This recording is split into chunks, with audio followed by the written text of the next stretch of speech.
Der kostbarste Besitz auf dieser Welt aber.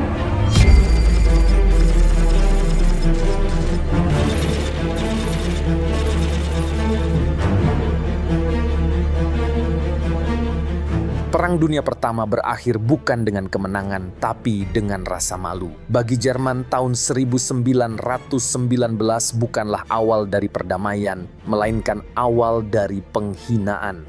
Di Istana Versailles, perwakilan Jerman dipaksa menandatangani perjanjian tanpa hak untuk berbicara.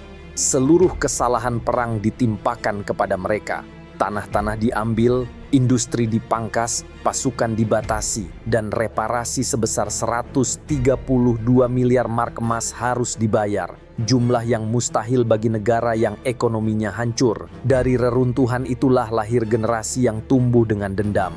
Mereka menyaksikan ayahnya kehilangan pekerjaan, ibunya menukar setumpuk uang hanya untuk sepotong roti, dan negaranya dipermalukan di hadapan dunia. Surat kabar bahkan menyebut rakyatnya pembawa bencana Eropa. Dan dari luka itu muncul keyakinan baru. Jerman harus bangkit, bukan untuk berdamai, tetapi untuk membalas. 20 tahun kemudian, dunia menyaksikan sejarah berulang dalam bentuk yang lebih mengerikan. Tank-tank melaju melintasi Eropa. Pesawat-pesawat menjatuhkan bom ke kota-kota yang dulu menulis syarat penghinaan itu. Perjanjian yang dimaksudkan untuk mencegah perang justru menyalakan bara perang berikutnya. Dari Versailles hingga Berlin, dari pena hingga peluru, dunia belajar satu hal yang pahit.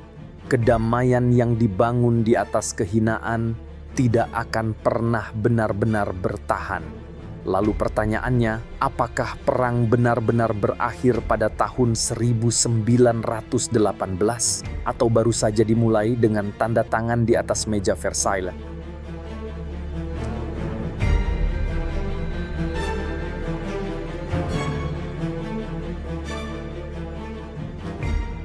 Ketika Perang Dunia Pertama berakhir pada bulan November tahun 1918, Jerman bukan hanya kalah di medan tempur, tetapi juga kehilangan kendali atas masa depannya. Di Eropa yang porak-poranda, jutaan tentara pulang tanpa kemenangan, sementara jutaan rakyat menunggu kepastian yang tak kunjung datang. Kekaisaran Jerman runtuh, Kaisar Wilhelm II melarikan diri ke Belanda dan Republik Baru, Republik Weimar, lahir di tengah kekacauan ekonomi dan politik. Namun penderitaan sesungguhnya baru dimulai setahun kemudian di sebuah ruangan megah di Istana Versailles, Prancis. Di sanalah perwakilan Jerman duduk sendirian di hadapan para pemenang perang, Inggris, Prancis, dan Amerika Serikat. Mereka tidak diajak berunding, hanya diperintah untuk menandatangani perjanjian yang sudah diputuskan tanpa persetujuan mereka. Dalam bukunya The Economic Consequences of the Peace, ekonom Inggris John Maynard Keynes yang ikut hadir dalam konferensi itu menulis bahwa perjanjian Versailles bukanlah perjanjian damai, melainkan tindakan balas dendam yang dikemas sebagai keadilan. Keynes memperingatkan, Eropa tidak sedang membangun perdamaian, melainkan sedang menanam benih perang baru. Isi perjanjian itu menghancurkan Jerman secara menyeluruh. Mereka dipaksa mengakui bahwa perang sepenuhnya salah mereka melalui pasal 231 yang dikenal sebagai War Guilt Clause. Reparasi yang dibebankan mencapai 132 miliar mark emas, sebuah jumlah yang bahkan negara kaya pun sulit membayarnya. Perjanjian itu juga melucuti kekuatan Jerman. Tentara dibatasi hanya 100.000 orang, kapal perang besar dilarang, pesawat terbang dimusnahkan, dan wilayah industri penting seperti Saar serta Alsace-Lorraine diserahkan kepada pihak sekutu. Sejarawan Margaret Macmillan dalam bukunya Paris 1919, 6 Months That Changed the World, menulis bahwa para pemenang perang tidak menyadari akibat dari kebijakan mereka. Mereka ingin memastikan Jerman tidak pernah bangkit lagi, tetapi justru menciptakan generasi yang hidup dengan rasa hina dan penuh amarah. Bagi rakyat biasa, Versailles bukan perjanjian internasional, melainkan simbol penghinaan nasional. Banyak veteran perang merasa perjuangan dan pengorbanan mereka dikhianati oleh politisi sipil di Berlin. Sentimen kami ditikam dari belakang mulai menyebar dan menjadi bahan bakar politik yang kelak dimanfaatkan oleh kelompok ekstrem kanan. Dari meja perundingan di Versailles, Jerman kehilangan lebih dari sekadar tanah dan uang. Mereka kehilangan harga diri. Dan di balik rasa malu itu, perlahan tumbuh keyakinan bahwa satu-satunya jalan untuk memulihkan kehormatan adalah melalui kebangkitan kekuatan.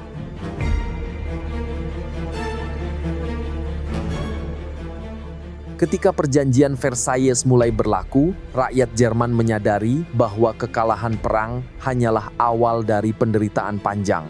Republik baru yang dibentuk di kota Weimar mewarisi beban yang tidak tertanggungkan, ekonomi hancur, politik terpecah, dan rakyat kehilangan arah. Di tahun-tahun pertama, pemerintah Weimar berusaha bertahan di tengah tekanan dari dua sisi. Di kiri, kaum komunis menuntut revolusi seperti yang terjadi di Rusia. Di kanan, kelompok nasionalis menuduh pemerintahan baru sebagai pengkhianat bangsa di meja perundingan. Kota-kota seperti Berlin, Munich, dan Hamburg dilanda demonstrasi, bentrokan, hingga pemberontakan bersenjata. Sementara itu, ekonomi nyaris lumpuh. Reparasi perang yang ditetapkan Versailles membuat keuangan negara tersedot habis. Puncaknya terjadi pada 1923 ketika Jerman gagal membayar cicilan reparasi. Pasukan Prancis menduduki wilayah Ruhr, jantung industri Jerman. Sebagai bentuk protes, para buruh melakukan mogok nasional. Produksi berhenti dan pemerintah mulai mencetak uang dalam jumlah besar untuk menutupi biaya hidup rakyat. Akibatnya, inflasi melonjak tidak terkendali, membuat nilai uang mark merosot setiap jamnya. Orang membawa uang dalam keranjang hanya untuk membeli sepotong roti. Dalam bukunya When Money Dies, ekonom Adam Ferguson menggambarkan keadaan itu sebagai mimpi buruk ekonomi di mana uang berhenti berfungsi dan kepercayaan sosial runtuh bersama nilainya. Namun, di tengah krisis itu, ada kekuatan lain yang mulai tumbuh, hilangnya kepercayaan pada demokrasi. Sejarawan Richard J. Evans dalam The Coming of the Third Reich menulis bahwa rakyat Jerman saat itu merasa sistem parlementer terlalu lemah untuk mengembalikan kebanggaan nasional. Di jalan-jalan Munich, kelompok paramiliter seperti Freikorps mulai bermunculan. Mereka terdiri dari veteran perang yang kecewa, bersenjata lengkap, dan menganggap diri mereka penjaga kehormatan bangsa. Dari kelompok inilah, embrio gerakan Nazi mulai muncul. Pada 1923, seorang mantan kopral bernama Adolf Hitler mencoba menggulingkan pemerintah melalui Beer Hall Putsch. Kudeta itu gagal, Hitler dipenjara, namun gagasannya tidak mati. Dalam 6 tahun pertama setelah perang, Jerman telah kehilangan segalanya. Stabilitas, uang, dan keyakinan terhadap masa depan. Republik Weimar mungkin berdiri secara resmi, tetapi fondasi kepercayaannya telah rapuh. Di bawah permukaan demokrasi yang lemah, mulai tumbuh arus baru yang jauh lebih berbahaya, keyakinan bahwa hanya pemimpin kuat yang bisa menyelamatkan bangsa.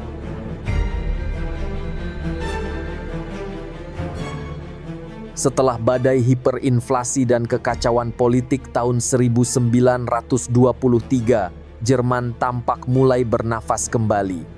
Bantuan tidak terduga datang dari luar negeri, terutama dari Amerika Serikat, yang mendorong lahirnya Dawes Plan pada tahun 1924. Melalui rencana ini, pembayaran reparasi Jerman dijadwalkan ulang dan pinjaman besar mengalir dari bank-bank Amerika untuk menstabilkan ekonomi. Uang asing menghidupkan kembali industri yang lumpuh, nilai mark dipulihkan, dan kepercayaan pasar perlahan kembali. Kota-kota besar seperti Berlin dan Hamburg berubah cepat. Bioskop, teater, dan kafe dipenuhi oleh seniman, penulis, dan pemikir yang mencoba mendefinisikan ulang identitas bangsa pasca kekalahan. Periode ini dikenal sebagai Golden Twenties, masa di mana budaya Weimar mencapai puncak kebebasannya.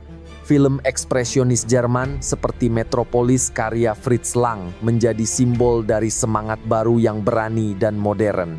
Namun di balik gemerlap lampu kota, fondasinya tetap rapuh.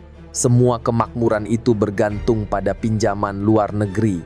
Sejarawan Eric Hobsbawm dalam bukunya The Age of Extremes mencatat bahwa ekonomi Jerman di akhir tahun 1920-an ibarat rumah megah yang berdiri di atas pasir pinjaman Amerika, stabil hanya selama aliran uang itu tetap mengalir. Di ranah politik, situasi sedikit membaik. Gustav Stresemann, Menteri Luar Negeri Jerman, berhasil memperbaiki hubungan dengan Barat. Melalui Locarno Pact tahun 1925, Jerman diakui kembali sebagai bagian dari komunitas Eropa, bahkan diundang bergabung ke Liga Bangsa-Bangsa pada tahun 1926. Dunia melihat Jerman yang baru, modern, damai, dan siap bekerja sama. Namun ketenangan ini hanyalah semu. Masyarakat tetap terbelah antara yang optimistis terhadap demokrasi dan yang masih menyimpan nostalgia terhadap kekaisaran. Di pedesaan, banyak petani tercekik oleh utang dan harga panen yang anjlok. Pengangguran masih tinggi di beberapa daerah industri. Dalam bukunya The Weimar Republic, The Crisis of Classical Modernity, sejarawan Detlef Pauckert menulis bahwa modernisasi cepat di kota justru memperdalam kesenjangan sosial. Ketika elit kota menikmati jazz dan film, rakyat kecil di desa memendam rasa terasing. Inilah celah yang diam-diam diisi oleh kelompok nasionalis dan anti-demokrasi. Bagi banyak orang, Republik Weimar memang berhasil menstabilkan negara, tetapi hanya sebatas permukaan. Ekonomi bergantung pada utang, politik pada kompromi, dan rakyat bergantung pada harapan yang belum pasti. Ketika dunia kembali goyah, Jerman akan menjadi korban pertama dari sistem yang rapuh itu.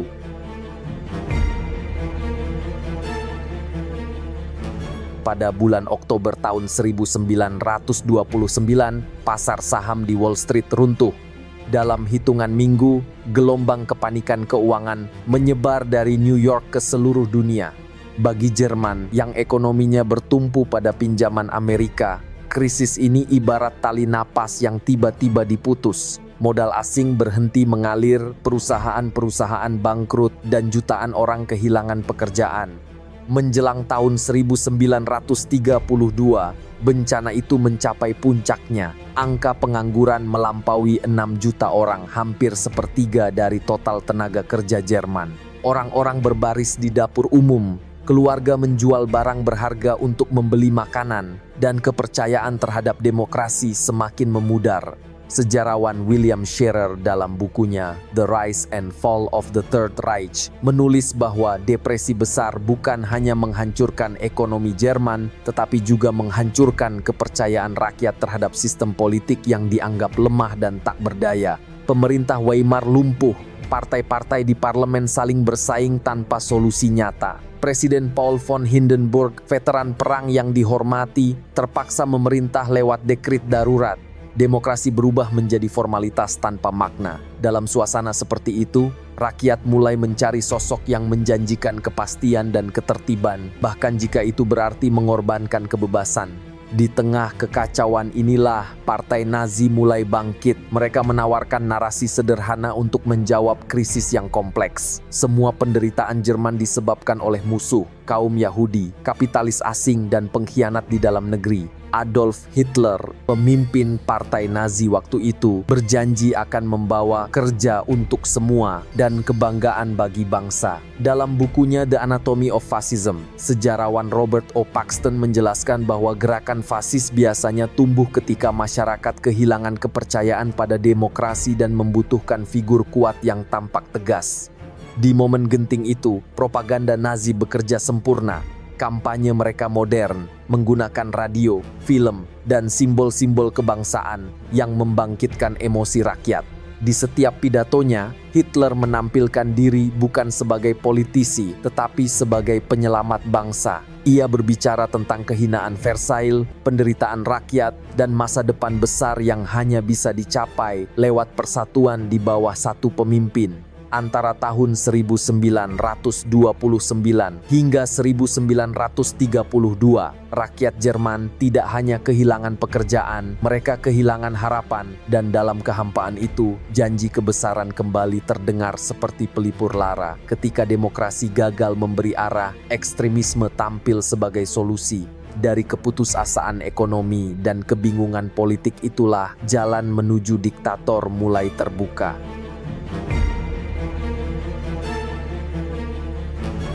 Pada 30 Januari 1933, seorang mantan tentara bernama Adolf Hitler diangkat menjadi kanselir Jerman. Keputusan ini mengejutkan banyak orang, bukanlah hasil kudeta, melainkan kompromi politik. Para elit konservatif di Berlin yang didominasi oleh veteran dan industrialis tua percaya mereka bisa mengendalikan Hitler dan memanfaatkan popularitasnya untuk menstabilkan negeri. Namun, dalam waktu singkat justru merekalah yang dikendalikan. Hanya beberapa minggu setelah dilantik, terjadi sebuah peristiwa yang mengubah segalanya. Kebakaran Reichstag. Gedung parlemen Jerman terbakar pada malam 27 Februari 1933. Pemerintah segera menuduh kaum komunis sebagai dalangnya. Dalam kekacauan itu, Hitler memanfaatkan ketakutan rakyat untuk menyingkirkan semua oposisi.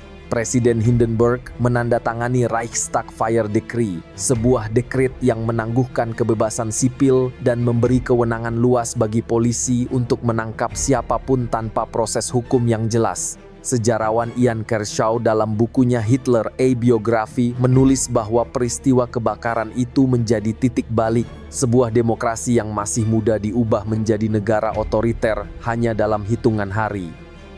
Bagi banyak warga, langkah itu tampak seperti tindakan tegas di tengah kekacauan. Mereka tidak sadar bahwa kebebasan mereka perlahan dicabut. Beberapa minggu kemudian Enabling Act disahkan, undang-undang yang memberi kekuasaan penuh kepada kanselir untuk membuat peraturan tanpa memerlukan persetujuan parlemen. Dengan satu langkah itu, sistem demokrasi Jerman resmi berhenti berfungsi. Hitler segera menjalankan kebijakan yang disebut Gleichschaltung atau penyeragaman. Semua partai politik dibubarkan, serikat buruh digantikan oleh organisasi yang tunduk pada Nazi, dan media massa dikendalikan ketat. Siapapun yang berbeda pendapat dianggap musuh negara. Sejarawan Richard J. Evans dalam bukunya The Third Reich in Power menjelaskan bahwa transformasi ini berjalan bukan hanya lewat kekerasan, tetapi juga melalui manipulasi budaya dan moral. Rakyat diajak percaya bahwa kepatuhan mutlak kepada pemimpin adalah bentuk tertinggi dari patriotisme. Di balik layar, Joseph Goebbels memegang kendali penuh atas mesin propaganda. Radio, film, dan koran dijadikan alat untuk menanamkan citra Führer sebagai penyelamat bangsa. Setiap poster, lagu, dan pidato disusun untuk membentuk mitos bahwa hanya Hitler yang bisa memulihkan kehormatan Jerman. Sementara itu, kekerasan terhadap lawan politik dan kelompok Yahudi mulai dianggap hal biasa. Sturmabteilung, pasukan paramiliter Nazi berpatroli di jalan-jalan, menangkap dan memukuli siapapun yang dianggap musuh. Ketakutan menjadi bagian dari kehidupan sehari-hari dan diam dianggap sebagai bentuk kesetiaan. Dalam waktu kurang dari 1 tahun, demokrasi yang dibangun dengan susah payah sejak 1919 lenyap sepenuhnya. Parlemen mati, hukum tak berdaya, dan seluruh kekuasaan berpusat pada satu orang. Dari asap Reichstag, lahirlah negara baru, bukan republik, tapi Reich ketiga, tempat di mana ketaatan lebih penting daripada kebenaran dan pemimpin lebih tinggi dari hukum.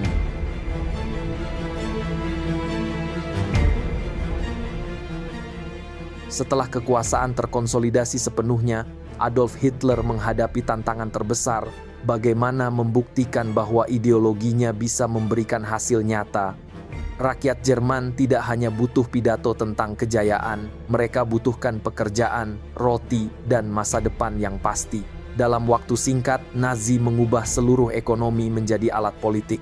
Pemerintahan baru meluncurkan serangkaian proyek raksasa, membangun jalan raya autobahn, jembatan, pabrik, dan perumahan. Jutaan orang direkrut dalam program pekerjaan publik yang dijalankan secara militeristik. Tujuannya bukan sekadar mengurangi pengangguran, tetapi membangun rasa kebersamaan baru bahwa setiap orang, dari buruh hingga insinyur, sedang bekerja untuk kebangkitan Jerman. Sementara itu, industri senjata diam-diam mulai dihidupkan kembali. Walau perjanjian Versailles melarang Jerman memproduksi alat perang, rezim Nazi menemukan cara kreatif untuk mengakalinya. Produksi pesawat, tank, dan amunisi dilakukan di bawah kedok proyek sipil. Perusahaan besar seperti Krupp dan IG Farben kembali tumbuh pesat berkat kontrak pemerintah. Arsitek utama kebijakan ekonomi ini adalah Hjalmar Schacht, Presiden Reichsbank sekaligus Menteri Ekonomi.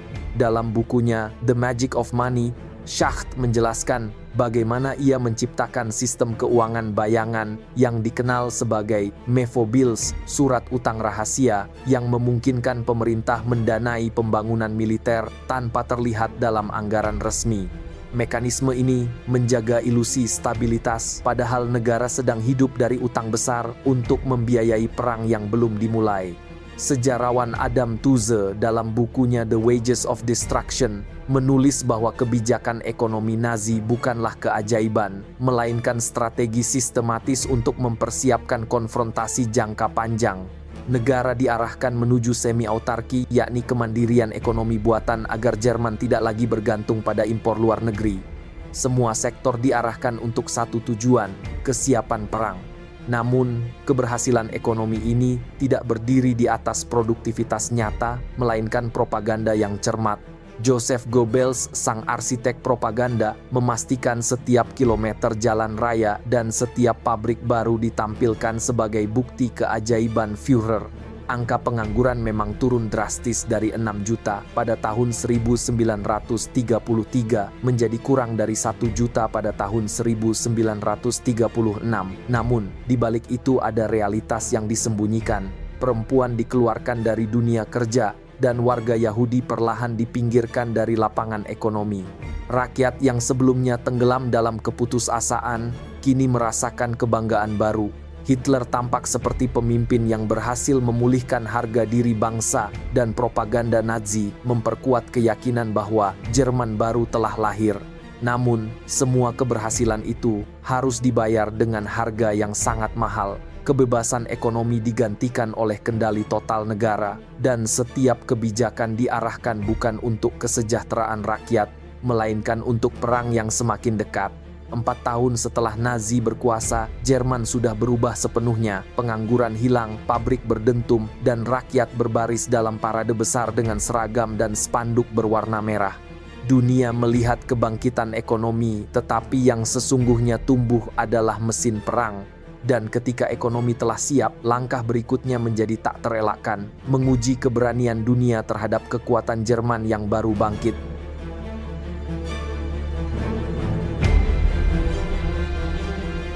Pada pagi 7 Maret tahun 1936, dunia dikejutkan oleh langkah berani Jerman. Ribuan tentara melintasi sungai Rhine dan memasuki wilayah Rhineland, daerah yang berdasarkan perjanjian Versailles dan Locarno harus tetap bebas dari kekuatan militer. Tidak ada tembakan, tidak ada perlawanan, tetapi dampaknya mengguncang seluruh Eropa. Untuk pertama kalinya sejak tahun 1918, Jerman menentang secara terbuka perjanjian yang selama ini mengekangnya.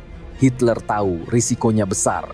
Jika Prancis atau Inggris bereaksi secara militer, pasukan Jerman yang saat itu masih lemah dan belum siap untuk perang besar akan hancur.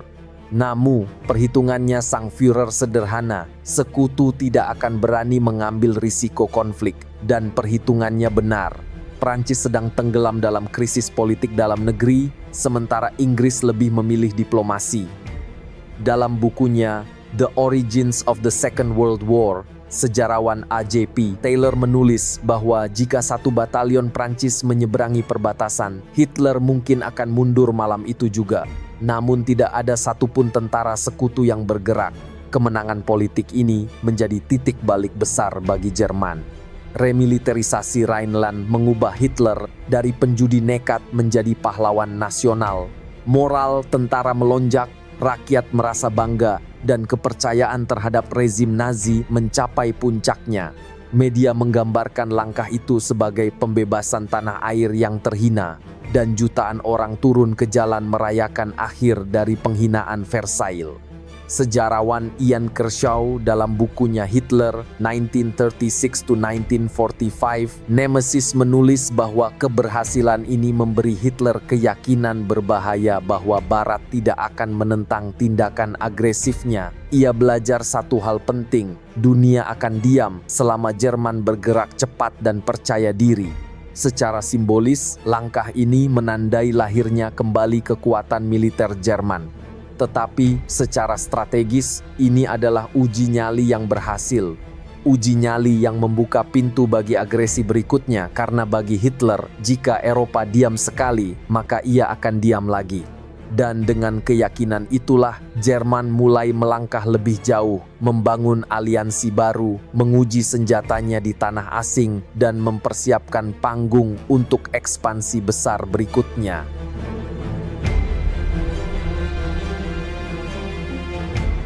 Tahun 1936 menjadi titik awal ekspansi diplomatik dan militer yang lebih luas. Ketika Perang Saudara Spanyol meletus antara pemerintahan Republik dan pasukan nasionalis yang dipimpin Jenderal Francisco Franco, Hitler melihat kesempatan emas. Ia mengirim pesawat tempur, perwira militer, dan peralatan perang untuk mendukung Franco, sementara Uni Soviet membantu pihak Republik. Keterlibatan ini bukan hanya dukungan ideologis, tetapi juga eksperimen militer.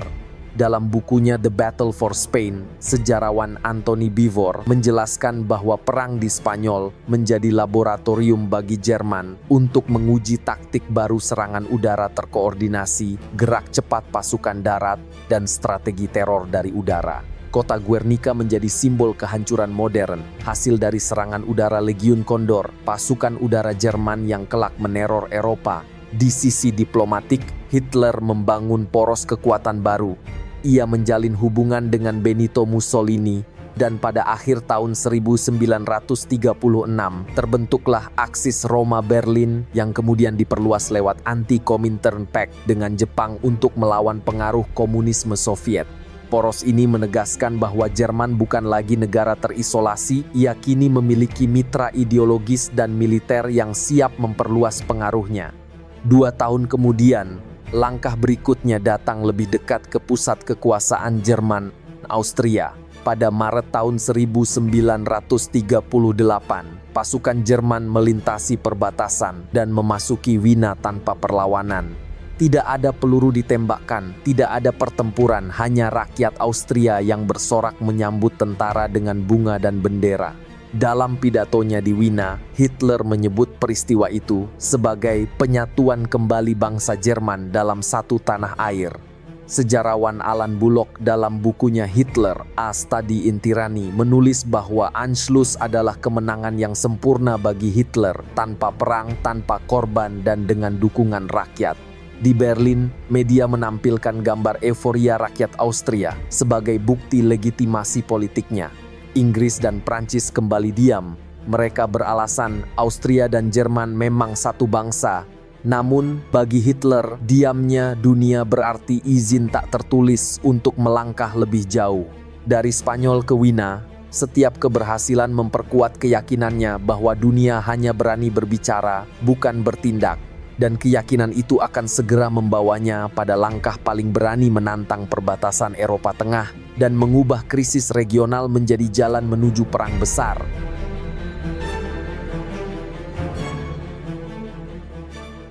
Setelah keberhasilan Anschluss Austria, pandangan Hitler beralih ke Cekoslowakia, negara muda yang lahir dari reruntuhan Kekaisaran Austro-Hungaria. Di wilayah perbatasannya, Sudetenland, tinggal lebih dari 3 juta etnis Jerman. Mereka menjadi alasan sempurna bagi Hitler untuk kembali mengibarkan bendera nasionalisme.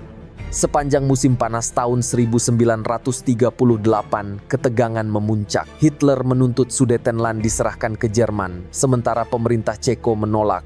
Dunia menahan napas, Inggris dan Prancis, yang masih trauma oleh kenangan Perang Dunia Pertama, berusaha mencegah konflik baru dengan cara apapun. Perdana Menteri Inggris Neville Chamberlain terbang ke Jerman 3 kali untuk berunding langsung dengan Hitler. Puncaknya terjadi pada tanggal 30 September tahun 1938, ketika perjanjian Munich ditandatangani. Tanpa kehadiran satupun wakil dari Cekoslowakia, Inggris, Prancis, Italia, dan Jerman sepakat bahwa Sudetenland akan diberikan kepada Berlin demi perdamaian di Eropa. Chamberlain pulang ke London dengan membawa secarik kertas dan mengumumkan kepada rakyatnya, "I believe it is peace for our time." Namun, perdamaian itu hanya bertahan beberapa bulan. Dalam bukunya The Second World War, Winston Churchill menulis tajam, Inggris diberi pilihan antara perang dan kehinaan. Ia memilih kehinaan dan akan tetap mendapat perang. Pada bulan Maret tahun 1939, Hitler mengingkari janjinya dan menduduki seluruh Cekoslowakia. Dunia menyadari bahwa kebijakan appeasement hanya memberi waktu bagi Jerman untuk semakin kuat. Kredibilitas Inggris dan Prancis runtuh. Di saat yang sama, Hitler memandang ke timur, ke Polandia. Namun, ia tahu bahwa menyerang Polandia berarti risiko perang dua front, melawan sekutu di barat dan Soviet di timur. Solusinya datang dari perhitungan dingin. Pada bulan Agustus tahun 1939, Jerman menandatangani Fakta Molotov-Ribbentrop dengan Uni Soviet, perjanjian non-agresi yang secara rahasia membagi Polandia menjadi dua wilayah pengaruh. Sejarawan Richard Overy dalam 1939, Countdown to War, mencatat bahwa perjanjian itu bukanlah wujud kepercayaan, melainkan kalkulasi waktu. Baik Hitler maupun Stalin tahu keduanya akan saling berkhianat, hanya belum sekarang. Semua jalan kini mengarah pada satu titik, diplomasi gagal, peringatan diabaikan, dan mesin perang Jerman sudah sepenuhnya siap. Pada dini hari tanggal 1 September tahun 1939, tank-tank Wehrmacht menyeberangi perbatasan Polandia, menandai awal dari perang paling destruktif dalam sejarah manusia. Dan dunia yang diam selama 6 tahun sejak Hitler berkuasa, kini harus menanggung akibatnya. Kali ini tidak ada lagi perjanjian di atas kertas yang bisa menghentikan api yang telah dinyalakan.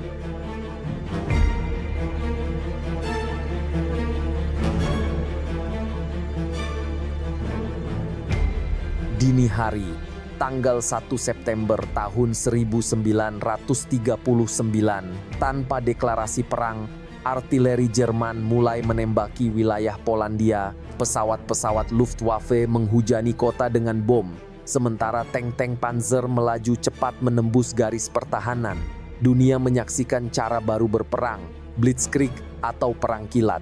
Strateginya sederhana, namun revolusioner, gerak cepat, kejutan total, dan koordinasi penuh antara pasukan darat dan udara. Dalam 2 minggu, pertahanan Polandia runtuh.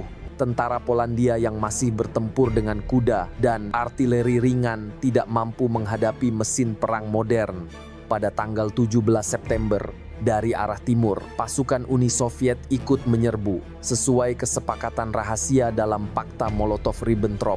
Dalam bukunya Blitzkrieg, Myth, Reality and Hitler's Lightning War, sejarawan Lloyd Clark menulis bahwa keunggulan Jerman bukan hanya pada teknologi, tapi juga pada organisasi dan komunikasi. Komando lapangan diberi kebebasan bertindak cepat, menjadikan setiap pertempuran serangan terkoordinasi yang nyaris tidak bisa dihadapi. Dalam waktu kurang dari sebulan, Polandia menyerah. Namun, kemenangan itu menandai awal perang global. Inggris dan Prancis segera menyatakan perang terhadap Jerman, namun selama bulan-bulan berikutnya, nyaris tidak ada pertempuran di barat. Periode ini dikenal sebagai Phony War, perang pura-pura, ketika kedua pihak hanya saling menunggu. Di balik ketenangan itu, Hitler menyiapkan langkah berikutnya. Pada bulan April tahun 1940, Jerman menyerang Denmark dan Norwegia. Kedua negara itu jatuh hanya dalam hitungan minggu. Keberhasilan itu membuka jalur pasokan besi dari Skandinavia, bahan penting untuk industri perang Jerman. Pada bulan Mei tahun 1940, giliran Eropa Barat, serangan besar diluncurkan ke Belgia, Belanda, dan Prancis. Tentara sekutu tidak menyangka bahwa pasukan utama Jerman akan melewati hutan Ardennes, wilayah yang mereka anggap mustahil dilalui tank. Dalam beberapa hari, pertahanan Prancis pecah total. Ratusan ribu tentara Inggris dan Prancis terjebak di pantai Dunkirk. Dalam keputusasaan, Inggris mengerahkan segala kapal yang ada. dari kapal perang hingga perahu nelayan, untuk menyelamatkan pasukan mereka. Operasi ini dikenal sebagai Dunkirk Evacuation, yang berhasil mengevakuasi lebih dari 300.000 prajurit ke Inggris. Prancis jatuh pada bulan Juni tahun 1940. Paris diduduki tanpa perlawanan berarti. Dunia tercengang. Dalam waktu 9 bulan, Hitler menaklukkan hampir seluruh Eropa Barat.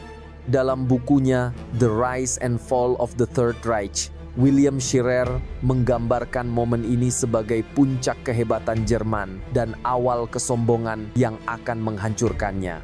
Namun, satu negara tetap berdiri, Inggris. Hitler berharap Inggris akan menyerah, tetapi Winston Churchill menolak dengan keras. Maka dimulailah Battle of Britain, pertempuran udara besar pertama dalam sejarah. Luftwaffe berusaha mematahkan pertahanan Inggris lewat serangan udara bertubi-tubi, namun gagal menundukkan Royal Air Force atau RAF. Ketika musim gugur tiba, langit London penuh api, tetapi Inggris tidak runtuh. Untuk pertama kalinya sejak perang dimulai, mesin perang Jerman menemui batasnya, dan di balik kemenangan demi kemenangan, muncul keyakinan baru yang berbahaya di Berlin, bahwa tidak ada kekuatan di Eropa yang mampu menghentikan mereka. Keyakinan itulah yang segera mendorong Hitler menatap ke timur, ke medan yang jauh lebih luas dan berbahaya, Uni Soviet.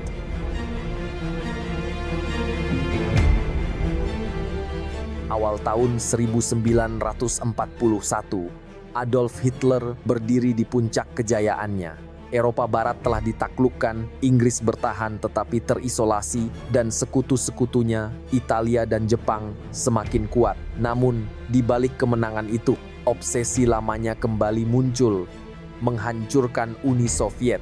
Bagi Hitler, perang melawan Stalin bukan sekadar ekspansi wilayah, melainkan misi ideologis untuk mengamankan Lebensraum atau ruang hidup bagi bangsa Jerman di timur. Ia percaya bahwa menguasai Rusia berarti menguasai masa depan dunia. Maka, pada tanggal 18 Desember tahun 1940, ia menandatangani Directive Number 21 yang diberi nama kode Operation Barbarossa. Targetnya, menghancurkan Soviet dalam waktu 3 bulan.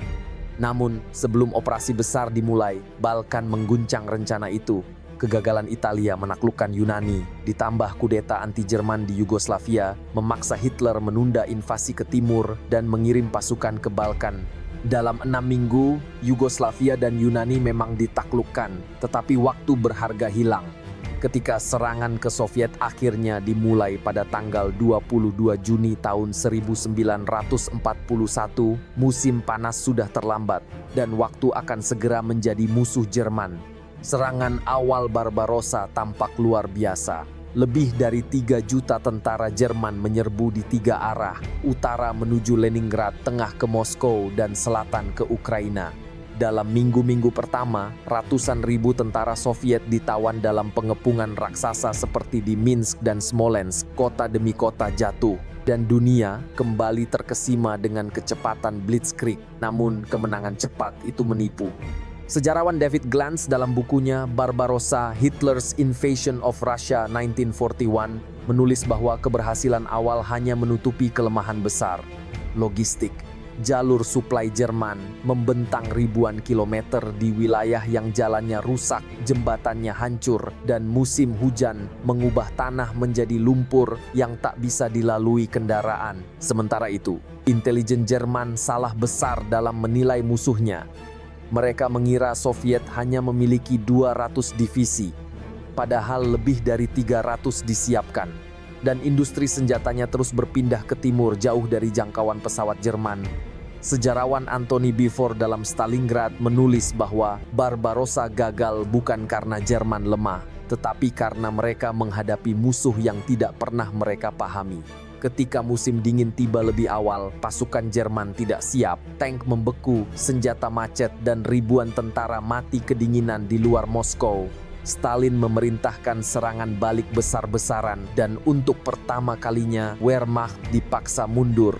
Blitzkrieg berakhir di salju Rusia. Perang yang direncanakan selesai dalam 3 bulan berubah menjadi konflik habis-habisan yang akan menelan jutaan jiwa. Bagi Jerman, tahun 1941 bukan hanya tahun ekspansi terbesar, tetapi juga awal dari kejatuhan yang tidak bisa dibalikkan. Dan meski mereka belum menyadarinya, kekalahan mereka sebenarnya sudah dimulai, bukan di Moskow, tetapi pada hari ketika Hitler memutuskan menantang negeri yang tak mengenal batas.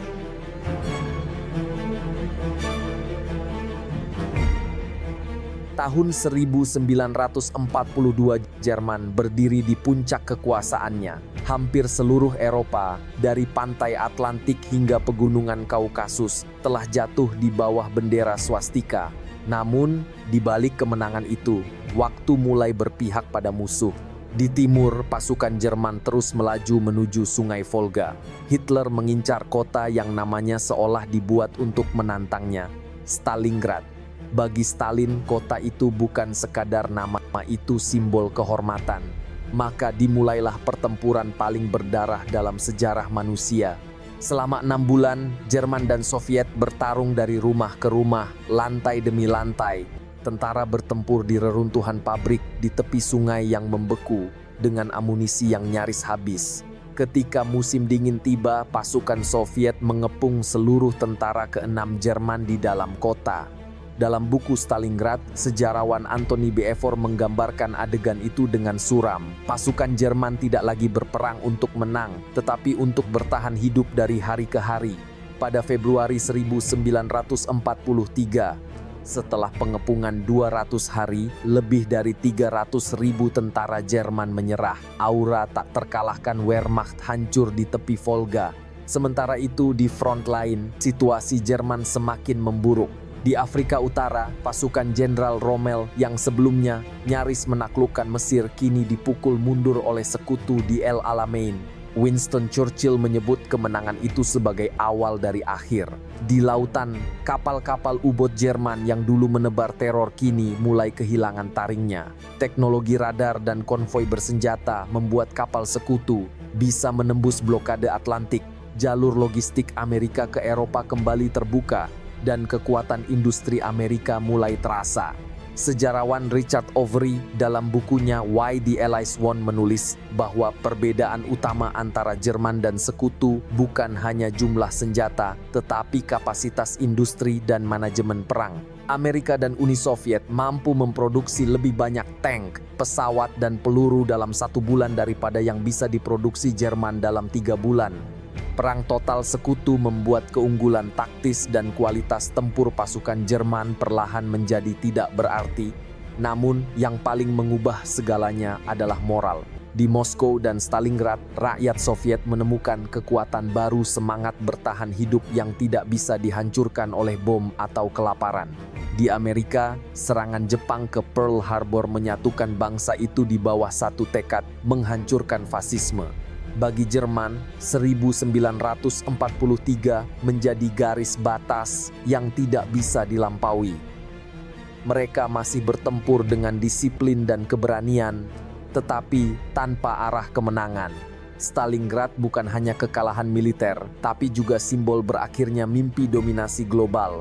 Dan setelah Volga, dunia tahu bahwa perang ini belum berakhir, tetapi arah sejarah sudah jelas. Reich yang dibangun dalam kilatan kemenangan kini mulai runtuh pelan-pelan di bawah beban realitas perang yang tidak bisa lagi dimenangkan.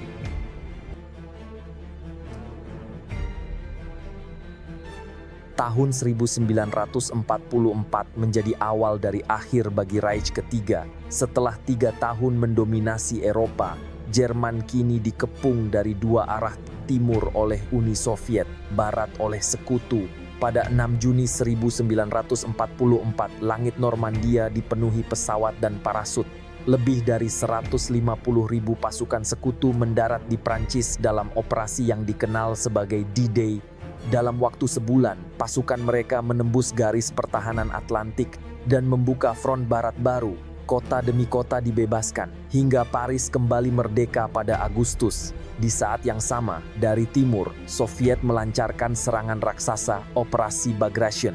Dalam waktu 8 minggu, grup tentara pusat Jerman, kekuatan terbesar mereka di front timur, hancur total. Lebih dari 300.000 tentara Jerman tewas atau ditawan. Garis pertahanan yang dulu tampak kokoh kini runtuh tanpa bisa diperbaiki. Sementara di langit Jerman, gelombang pemboman strategis sekutu menghancurkan kota-kota besar. Hamburg, Dresden, dan Berlin terbakar habis.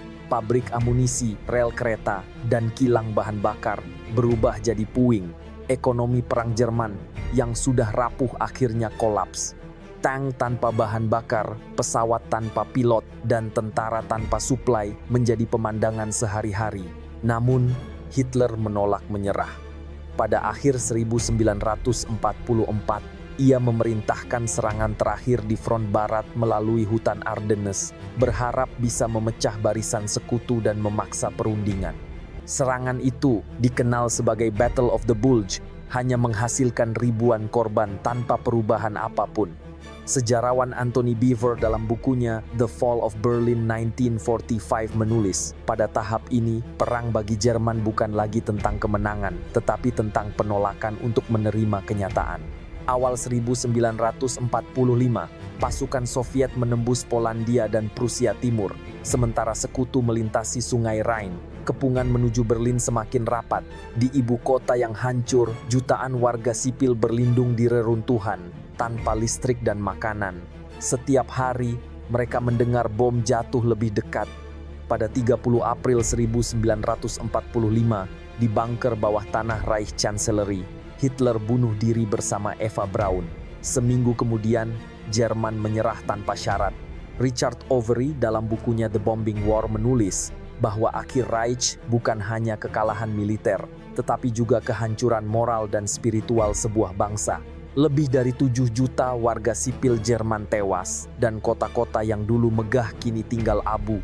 Dari puing-puing Berlin, dunia menyaksikan penutup dari mimpi besar yang berubah menjadi bencana. Dan bagi rakyat Jerman, kemenangan yang dijanjikan Führer berakhir dengan kehancuran total, sebuah pelajaran pahit tentang harga dari ambisi tanpa batas.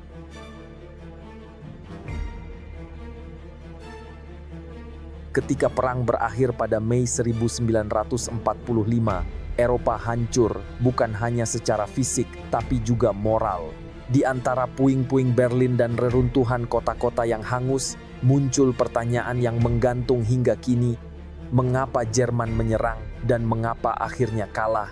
Jawabannya dimulai dari luka lama.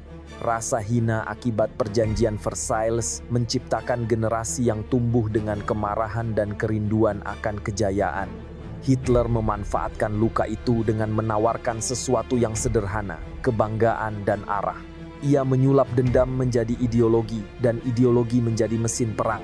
Namun yang membuat Jerman bangkit juga menjadi sebab kejatuhannya, keyakinan bahwa kehormatan hanya bisa ditebus dengan kekuatan. Dalam upaya membuktikan keunggulan bangsa, mereka menantang dunia, melanggar batas moral, dan akhirnya terjebak dalam perang yang tidak mungkin dimenangkan.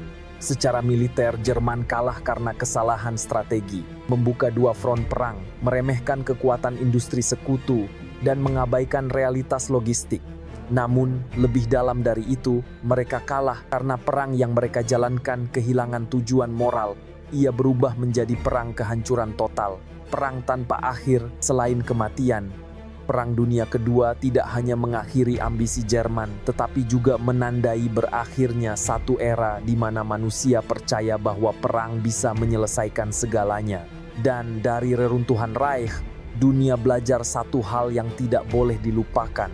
Tidak ada kemenangan sejati yang lahir dari kebencian, hanya lingkaran kehancuran yang akan kembali berulang setiap kali sejarah diabaikan.